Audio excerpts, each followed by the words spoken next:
Vitamin B complex, vitamin C, vitamin E, vitamin D3 और तो और मल्टीविटामिन, इन सब चीज़ों का राइट टाइम क्या होगा कंज्यूम करने का, चलिए जानते हैं। पहले तो मैं आपको बताना चाहूँगा विटामिन बी कॉम्प्लेक्स के बारे में, जिसके अंदर B1 से लेकर 12 तक कंबाइंड चेन होती है। अब इसका काम समझिए। आप जब इसे कंज्यूम करते हो, ये एक वाटर सोल्यूबल विटामिन है। आप इसे जब कंज्यूम करोगे, ये आपकी बॉडी में एनर्जी ट्रांसपोर्टेशन का काम करेगा, मतलब जो ATP होता है ये उसको इम्प्रूव करता है। तो ड्यूरिंग वर्कआउट आपको जो एनर्जी की सप्लाई चाहिए रहेगी, जो ATP का प्रोडक्शन चाहिए रहेगा बॉडी में, उसमें आपको विटामिन बी कॉम्प्लेक्स बहुत हेल्प करेगा।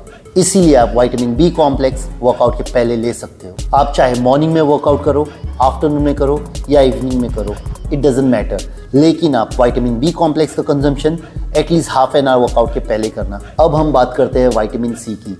ये एक इम्यून बूस्टर विटामिन है। जब एक पर्सन जिम में वर्कआउट करते हैं या कोई एथलीट अपनी स्पोर्ट्स स्पेसिफिक प्रैक्टिस करते हैं, तो उस दौरान जब वो इतना हाई इंटेंस ट्रेनिंग करते हैं, उनकी इम्यूनिटी ड्रॉप हो जाती है। तो उस इम्यूनिटी को फट से ऊपर लाने का सबसे आसान तरीका है कंजम्पशन ऑफ विटामिन सी। तो विटामिन सी कंज्यूम करने का पर्पस है इम्यून बूस्टर, और उसका सही समय है पोस्ट वर्कआउट। अब बारी आती है विटामिन D3 की। ये एक ऐसा विटामिन है जो आपके कैल्शियम के एब्जॉर्प्शन में भी बहुत हेल्प करता है, लेकिन इसका जो कंजम्पशन है वो थोड़ा दूसरे विटामिनों से अलग है। तो विटामिन D3 एक फैट सोल्यूबल विटामिन है।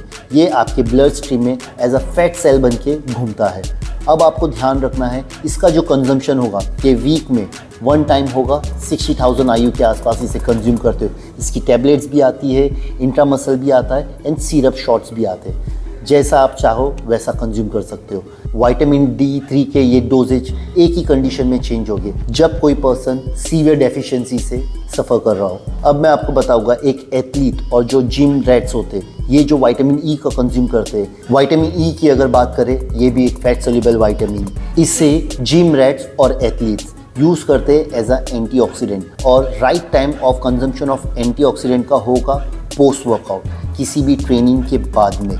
अब हम बात करते हैं मल्टीविटामिन की। तो मल्टीविटामिन का कंजम्पशन आप दिन में कभी भी कर सकते हो, चाहे तो लंच में कर सकते हो, चाहे तो डिनर में कर सकते हो। आप मुझसे एडवाइस मांगोगे तो मैं उसका कंजम्पशन डिनर में करता हूँ, एंड वो मेरी रिकवरी में भी काफ़ी हेल्पफुल रहता है। अगर आपको उसका मोस्ट बेनिफिट उठाना है तो उसे अपने कोई एक मील के बाद में रखिए। एक और एक सप्लीमेंट के बारे में मैं आपको बताना चाहूँगा, कैल्शियम।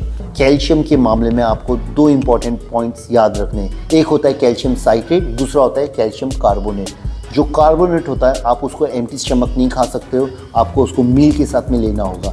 तो कैल्शियम कार्बोनेट आप लंच में भी ले सकते हो, ब्रेकफास्ट में भी ले सकते हो, या तो डिनर में भी ले सकते हो, कोई प्रॉब्लम नहीं है। वहीं पे जो कैल्शियम साइट्रेट होता है आपको उसको अर्ली मॉर्निंग कंज्यूम कर सकते हो, उसके लिए मील की ज़रूरत नहीं है। और कैल्शियम का जो डोजेज होता है ये हर एक पर्सन की फिजिकल एक्टिविटी पे डिपेंड करता है कि उसे 500 से लेकर 2000 के बीच में कितना कंज्यूम करना चाहिए। तो जब बात होगी कैल्शियम कार्बोनेट की, आपको उसको खाने के साथ खाना है, और जब बात होगी कैल्शियम साइट्रेट की, आपको उसको एम्प्टी स्टमक कंज्यूम करना है। तो यहाँ पे मैंने आपको vitamin B, C, D, E and multivitamin और कैल्शियम, तो उन्हें लेने का सही टाइम और तरीके बताए हैं। अगर आपको ये वीडियो पसंद आया हो तो प्लीज़ लाइक, शेयर और सब्सक्राइब कीजिए।